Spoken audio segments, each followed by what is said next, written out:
오늘도 거룩한 예배 함께 하신 여러분들을 주님의 이름으로 환영합니다. 우리 옆 사람과 인사하시는데 이렇게 인사합니다. 주의 사랑으로 당신을 환영합니다. 그렇게 인사합니다. 주의 사랑으로 당신을 환영합니다. 환영합니다.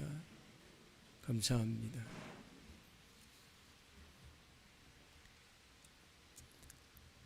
오늘 시편 22편 말씀을 봉독해 드렸습니다. 이 시편 22편은 다윗의 시라고 되어 있습니다. 아마도 다윗이 사울 왕을 피해서 도망 다니던 시간이 있었는데 그때 지어진 시편이든지 아니면 아들 압살롬이 반란을 일으켜서 왕궁에서 도망 나와 숨어 있을 때가 있었습니다. 아마 그때 지어진 시가 아닌가라고 생각을 합니다. 오늘 1절을 보시면 시인이 이렇게 말하는데 1절 말씀을 함께 봉독합니다. 내 하나님이여, 내 하나님이여, 어찌 나를 버리셨나이까? 어찌 나를 멀리하여 돕지 아니하시오며 내 신음소리를 듣지 아니하시나이까? 아멘. 오늘 성경의 시인이 말합니다. 나의 하나님, 나의 하나님, 어찌하여 나를 버리셨습니까? 나를 멀리하시고 돕지 않으시고 내가 지금 이렇게 신음하고 있는데 왜 하나님은 내 신음소리를 듣지 아니하십니까? 라고 항변을 합니다. 여기 나의 하나님 어찌하여 나를 버리셨나이까? 라는 이 시인의 외침은 우리가 어디선가 들어봤다는 생각이 듭니다. 우리가 이 외침을 어디에서 들었습니까? 예수님이 저 십자가에서 처절하게 고난받으실 때 외쳤던 말씀입니다. 마태복음 27장 46절인데 함께 봉독합니다. 제9시쯤에 예수께서 크게 소리질러 이르시되 엘리 엘리 라마 사박다니 하시니 이는 곧 나의 하나님 어찌하여 나를 버리셨나이까 하는 뜻이라. 아멘. 여기 제9시라고 되어 있는데 제9시는 지금으로 말하면 오후 3시입니다. 오후 3시는 어떤 시간이냐면 예수님이 숨을 거두신 시간입니다. 예수님이 숨을 거두시기 전에 오늘 시편에 있는 이 말씀을 외치시는데 성경은 엘리 엘리 라마 사박단이라고 외쳤다고 말씀을 합니다. 여기 엘리 엘리라고 하는 것은 히브리어인데 나의 하나님이라는 뜻이고요. 라마 사박단이는 아람어인데 왜 나를 버리셨습니까? 라는 그런 외침이 됩니다. 예수님이 저 십자가에서 처절한 고통을 당하실 때에 오늘 시편 22편의 말씀을 외치십니다. 나의 하나님 어찌하여 나를 버리셨습니까? 그리고 우리가 시편 22편을 읽어가다 보면 16절부터 18절에 이런 말씀이 나옵니다. 수족이 찔렸다는 말씀이 나옵니다. 그리고 겉옷을 나누고 속옷을 제비 뽑았다는 말씀이 나옵니다. 우리가 이 말씀을 읽으면서 무엇이 생각이 납니까? 여기 수족이 찔리는 것은 예수님이 저 십자가에서 손과 발에 못이 박히는 것을 생각나게 하는 말씀이고요. 그리고 여기 옷을 제비뽑아 나눴다는 말씀은 예수님이 십자가에 달리실 때도 똑같이 예수님의 옷을 제비 뽑아서 나누어 가지게 됐습니다. 그러므로 예수님은 저 십자가에서 처절하게 고난받으실 때에 이 시편 22편 말씀을 외치십니다. 그리고 시편 22편은 예수님의 고난을 예고하는 말씀이기 때문에 사람들은 시편 22편을 메시아의 시편 또는 십자가의 시편이다 그렇게 말하기도 합니다. 오늘 성경의 시인이 처절하게 탄식하며 하나님 앞에 말합니다. 오늘 2절인데 함께 봉독합니다. 내 하나님이여, 내가 낮에도 부르짖고 밤에도 잠잠하지 아니하오나 응답하지 아니하시나이다. 아멘. 그에게 고난의 시간이 찾아왔고 그 처절한 고난 속에서 가만히 있는 것이 아닙니다. 그는 하나님 앞에 엎드려서 낮에도 부르짖고 밤에도 부르짖는데 하나님은 자신의 기도를 듣지 않으시는 것 같습니다. 자신을 외면하시는 것 같습니다. 내가 지금 이렇게 간절히 부르짖는데 하나님은 그거에 대해서 하나님의 귀를 닫고 있다는 생각이 들고 있습니다 라는 얘기입니다. 아까 우리가 봉독했던 1절 말씀도 보시면 하나님 나를 버리셨다, 나를 멀리하신다, 나를 돕지 않으신다, 내 신음소리도 듣지 않으신다. 신음소리만이 아니고요, 내가 밤낮으로 부르짖는데 하나님은 듣지 않으신다고 탄식합니다. 그러면서 자기의 상황에 대해서 6절부터 8절은 이렇게 말합니다. 함께 봉독합니다. 나는 벌레요 사람이 아니라 사람의 비방거리요 백성의 조롱거리니이다.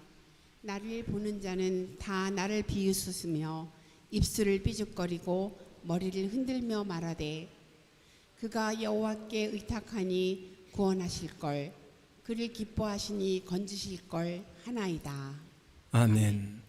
밤낮으로 기도하는데도 하나님이 자신에 대해서 침묵하고 계시다고 그가 느끼고 있는데 거기다가 사람들이 자기를 비방하고 조롱하고 비웃습니다. 그러면서 말하기를 저가 하나님을 의지한다고 하니 아마도 구해 주실 거야, 그렇게 비아냥거리고 있습니다. 자기의 모습이 얼마나 비참한지 그는 나는 저 벌레와 같은 존재입니다라고 말합니다. 우리에게도 인생에 어려운 시간이 찾아올 때가 있습니다. 우리가 가만히 있는 것이 아닙니다. 우리도 하나님 앞에 밤에도 엎드리고 낮에도 엎드리지만 하나님은 내 기도를 듣지 않으시는 것 같고 나를 외면하신다고 우리가 탄식할 때가 있습니다. 그런데 이런 깊은 탄식 속에서 오늘 성경의 시인은 아주 중요한 것 하나를 기억해냅니다. 오늘 4절과 5절인데 함께 봉독합니다. 우리 조상들이 주께 의뢰하고 의뢰하였으므로 그들을 건지셨나이다. 그들이 주께 부르짖어 구원을 얻고 주께 의뢰하여 수치를 당하지 아니하였나이다. 아멘. 하나님이 자신에 대해서 침묵하고 계시다고 느낄 때 그가 기억한 것은 자신의 조상들의 삶 속에 함께 하셨던 하나님의 역사입니다. 그들도 똑같은 고민을 했고 똑같이 부르짖었는데 하나님은 그 약속을 잊지 않으시고 그 약속을 반드시 이루어 주셨다는 사실을 그는 깨닫게 됩니다. 하나님이 아브라함에게 내가 너로 큰 민족을 이루어 주겠다고 약속을 하십니다. 그에게 자식이 없었는데 자식을 주시겠다, 그런 약속입니다. 그때 아브라함의 나이가 75세이고 아내 사라의 나이가 65세입니다. 인간적으로 생각하면 불가능한 것인데 아브라함은 그 약속을 믿었습니다. 그런데 시간이 지나도 그 약속이 이루어지지 않습니다. 그러니까 아브라함은 인간적인 생각을 하는데 어차피 자식을 낳지 못하면 내 종 중에서 엘리에셀이라고 신실한 종이 있는데 그가 자신의 상속자가 될 것이라고 생각을 합니다. 거기서 더 나아가서 자신의 아내인 사라의 여종 하갈을 통해서 이스마엘을 낳기도 합니다. 왜 그랬습니까? 하나님이 약속하셨는데 약속이 점점 멀어진다는 느낌이 들었기 때문입니다. 그런데 어떻게 됐습니까? 아브라함이 100세가 됐을 때 하나님은 사라를 통해서 아브라함의 아이인 이삭을 낳게 하셨다고 성경은 말씀해 줍니다. 하나님이 약속하시고 무려 25년이라는 시간이 지나서 그 약속이 이루어지게 됐습니다. 중요한 것은 그 약속이 성취됐다는 것입니다. 하나님이 요셉에게 꿈을 통해서 내가 형제들과 사람들에게 아주 존귀하게 여기는 사람이 될 것이다, 그런 약속을 해 주십니다. 요셉의 마음속에 그 꿈을 가졌습니다. 그런데 그가 17살 때 형제들의 미움을 받게 되고요, 애굽의 종으로 팔려갑니다. 억울하게 감옥에 갇히기도 했습니다. 하나님이 분명히 약속을 주셨는데 그 약속하고 전혀 다르게 자기 인생이 진행됩니다. 그런데 어떻게 됐습니까? 그가 17살에 애굽의 종으로 팔려갔는데 13년이 지나서 그의 나이 30살이 됐을 때에 애굽의 총리가 됩니다. 그리고 자신의 가족만이 아니고 민족을 살리게 되었다고 성경은 말씀해 줍니다. 하나님의 모세에게 약속을 해 주십니다. 내가 이스라엘 민족을 애굽에 해방시켜 저 가나안 땅에 이르게 하겠다. 모세는 그 약속을 믿었습니다. 그리고 출애굽을 했는데 애굽에서 가나안까지는 10일이면 갈 수 있는데, 그러나 그들은 가나안으로 곧장 가지를 못하고 광야로 들어가서 거기서 방황하기 시작을 합니다. 그러자 백성들이 하나님의 약속을 믿지 못하겠다고 애굽으로 돌아가자고 아우성을 치고요, 그리고 반란을 일으키기도 합니다. 모세를 죽이려고도 했습니다. 그런데 어떻게 됐는가? 40년이라는 시간이 지난 후에 그들은 적과 꿀이 흐르는 가나안 땅에 들어갔습니다. 하나님의 약속이 너무 멀게 느껴집니다. 자신들은 고난받고 있는데 하나님이 침묵하고 계시다고 느끼고 있습니다. 그런데 중요한 것은 하나님이 그 약속을 반드시 이루어 주셨다는 것입니다. 오늘 성경의 시인은 자신이 처절하게 고난받는데 왜 하나님이 침묵하고 계신가, 왜 하나님이 나를 외면하시는가 탄식하면서 하나 알게 된 것이 있습니다. 그 기다림의 시간, 인내하는 시간이 쉽지는 않았지만 하나님은 그 약속을 잊지 않으시고 반드시 이루어 주셨다는 것입니다. 그가 깨닫게 된 놀라운 주님의 은혜였습니다. 우리도 인생을 살다가 고난의 시간이 찾아옵니다. 하나님 앞에 엎드리고 애를 쓰지만 그러나 하나님의 그 약속이 너무 멀게 느껴진다고 우리가 경험할 때가 있습니다. 그러나 우리가 실망하지 않을 이유가 있습니다. 하나님은 우리와의 약속을 잊지 않으시고 반드시 하나님의 때에 그 약속을 이루어 주시는 분이시기 때문입니다. 그래서 신명기 7장 9절을 보시면 하나님에 대해서 이렇게 말씀을 합니다. 함께 봉독합니다. 그러므로 여러분의 하나님 여호와만이 유일하시고 신실하신 하나님이심을 명심하십시오. 여호와께서는 자기를 사랑하고 그 계명을 지키는 자에게는 약속대로 천대까지 사랑을 베푸실 것입니다. 아멘. 하나님은 신실하신 하나님이라고 말씀을 합니다. 여기 신실하다는 것은 약속을 반드시 이루시는 믿을 만한 분이시다, 그런 뜻입니다. 하나님은 그 약속을 잊지 않으시는 분이시다. 반드시 약속을 이루시는 분이시다. 지금 내게 고난이 찾아와서 하나님이 침묵하시는 것 같고 외면하시는 것 같고 자신을 버린 것 같이 느낄 수도 있지만 그러나 그렇지 않다는 말씀입니다. 내가 믿음으로 인내하며 그 약속의 시간을 기다리면 하나님의 정하신 그때의 그 약속이 성취될 것을 말씀해 주고 있습니다. 오늘 성경의 시인처럼 우리도 신음할 때가 있습니다. 하나님의 약속의 성취의 시간이 너무 멀게 느껴질 때가 있습니다. 그러나 여러분, 신실하신 하나님의 약속을 믿으시기를 바랍니다.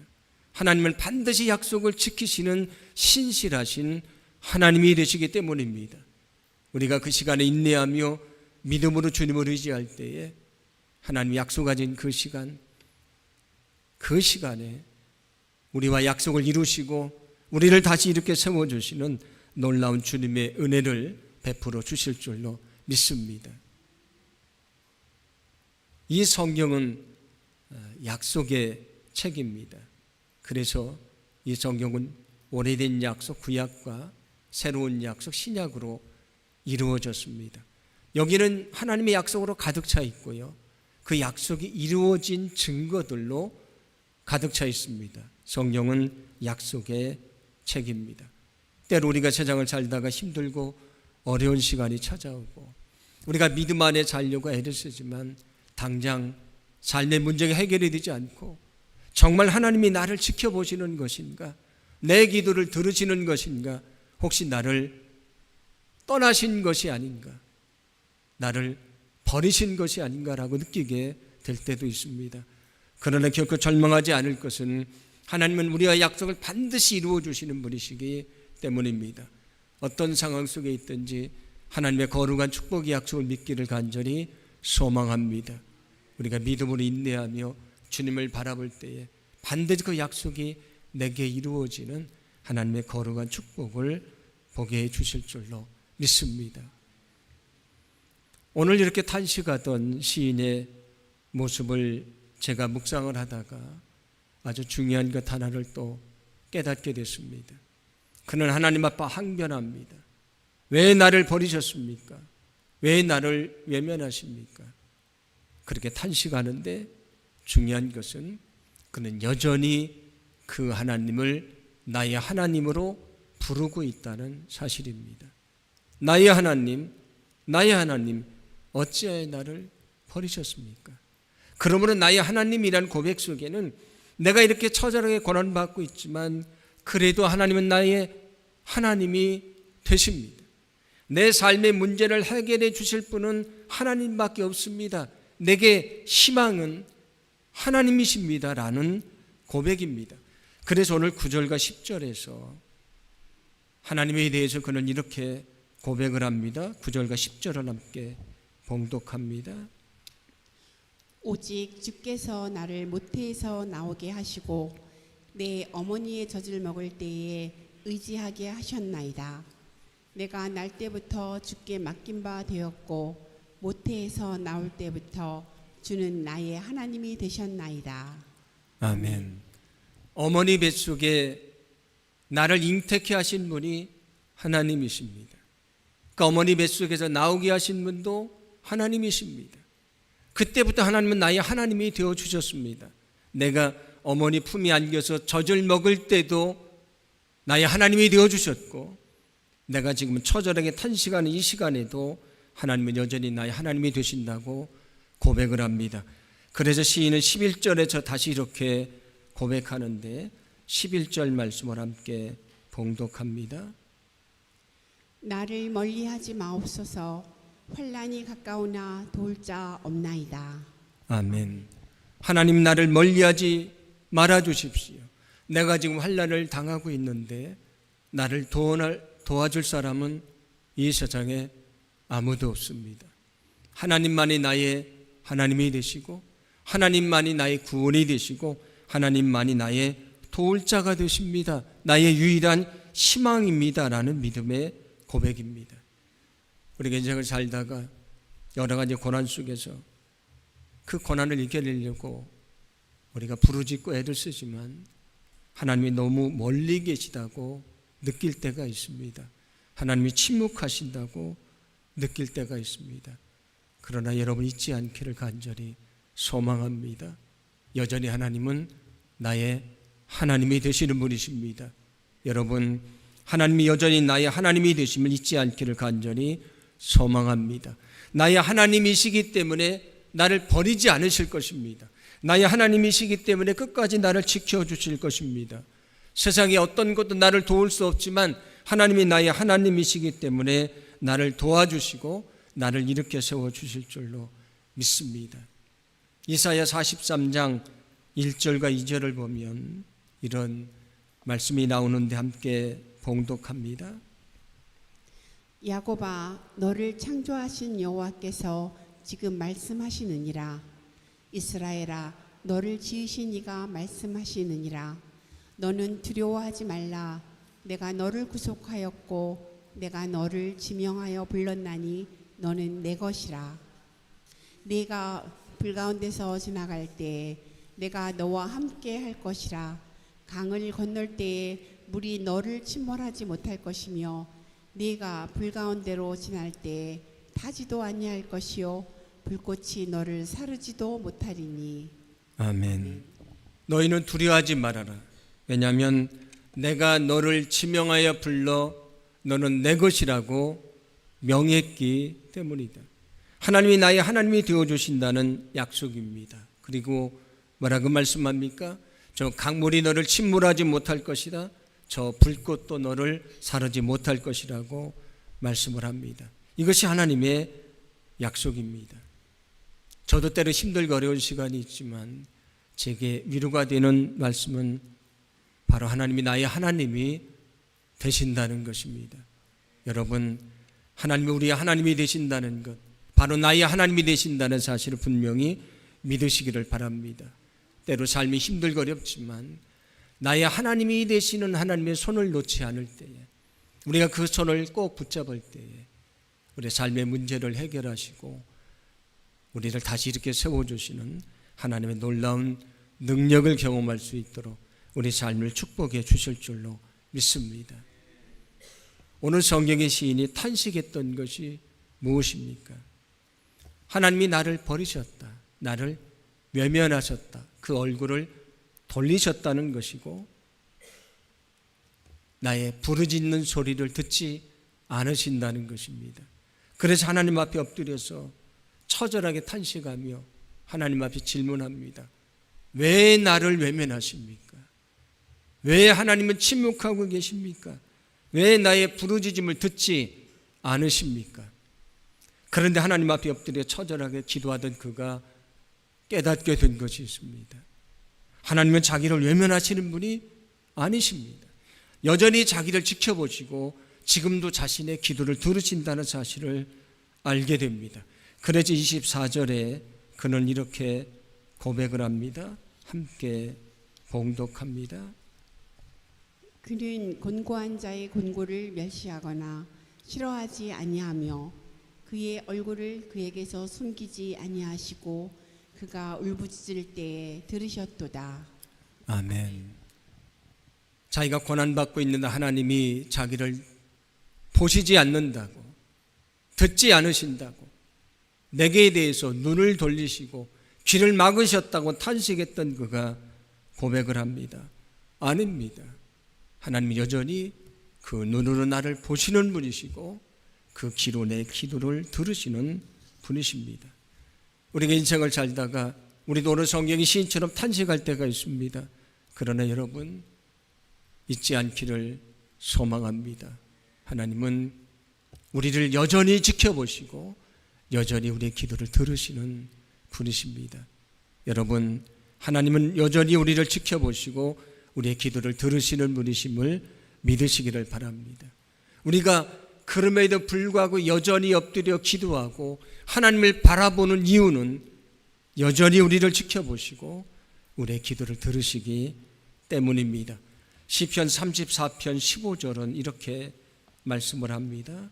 함께 봉독합니다.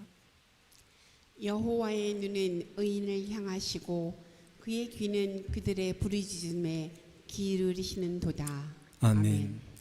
여호와의 눈은 의인을 향하시고 그의 귀는 부르짖음을 들으십니다. 그렇게 말씀을 합니다.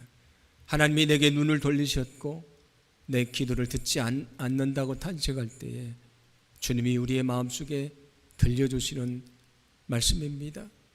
아니다, 나는 여전히 너를 지켜보고 있고 너의 기도를 듣고 있다는 말씀입니다. 우리가 어떤 상황 속에 있든지 여전히 나를 지켜보시는 하나님, 그 하나님을 바라보기를 소망을 합니다. 우리가 어떤 상황 속에 있든지 여전히 우리의 기도를 들으시는 하나님 앞에 엎드려 믿음으로 기도하기를 소망합니다. 그때 우리를 보시는 하나님, 우리의 기도를 들으시는 하나님께서 우리를 다시 이렇게 세워 주실 줄로 믿습니다. 우리에게도 때로 힘들고 어려운 고난의 시간이 찾아옵니다. 우리가 믿음을 지키려고도 애를 쓰고요. 하나님 앞에 밤낮으로 엎드려 보기도 합니다. 그런데 하나님은 나를 외면하시는 것 같고 침묵하시는 것 같습니다. 그러나 하나님은 결코 우리를 외면하시는 분이 아니십니다. 침묵하시는 분이 아니십니다. 우리의 기도에 귀를 닫고 계신 분이 아니십니다. 여전히 우리를 지켜보시고 우리의 기도를 들으시고 여전히 우리를 사랑하시고 우리가 어떤 상황 속에 있든지 하나님의 때에 반드시 우리를 이렇게 세워주신다는 것을 믿으시기를 바랍니다. 그러므로 주님의 축복의 약속을 믿고 어떤 상황 속에 있든지 저와 여러분의 믿음이 흔들리지 않고 끝까지 주님을 신뢰하시고 마침내 그 약속을 이루시는 하나님의 역사를 보게 되기를 간절히 소망합니다. 오늘 제가 여러분의 앞에 서서 말씀을 전하는 설교자인데, 사실 설교자는 회중에게 설교를 하기만 하는 사람이 아니고요. 설교자는 자신을 향해서도 설교를 하는 사람입니다. 제가 신학교에 다닐 때 설교학 시간에 배운 말씀인데, 설교자는 회중에게만 설교를 하는 것이 아니고 설교자 자신에게 설교를 한다는 말씀이, 그 말씀의 의미를 이제는 제가 알게 됐습니다. 오늘 처절하게 하나님이 나를 외면하고 계십니다. 하나님, 왜 침묵하고 계십니까? 왜 나의 기도를 듣지 않으십니까? 그 처절한 탄식이 저의 탄식일 때가 있었기 때문입니다. 그런데 제가 이렇게 탄식하던 오늘 시편 22편의 시인의 말씀을 묵상하고 설교를 전하고 그리고 여러분과 말씀을 나누는 가운데 저에게 더 굳센 믿음이 생겼습니다. 그럼에도 불구하고 하나님을 의지할 더 큰 믿음이 생기게 됐습니다. 여러분, 여러분에게도 그 믿음이 있기를 간절히 소망합니다. 때로 하나님이 내게 침묵하신다고 느낄 때 여전히 하나님을 의지하는 믿음을 가지고 주님을 바라보시고 마침내 우리를 통해 역사하시는 하나님의 능력을 보게 되기를 간절히 소망합니다. 하나님은 우리와 약속을 반드시 이루시는 신실하신 하나님이 되십니다.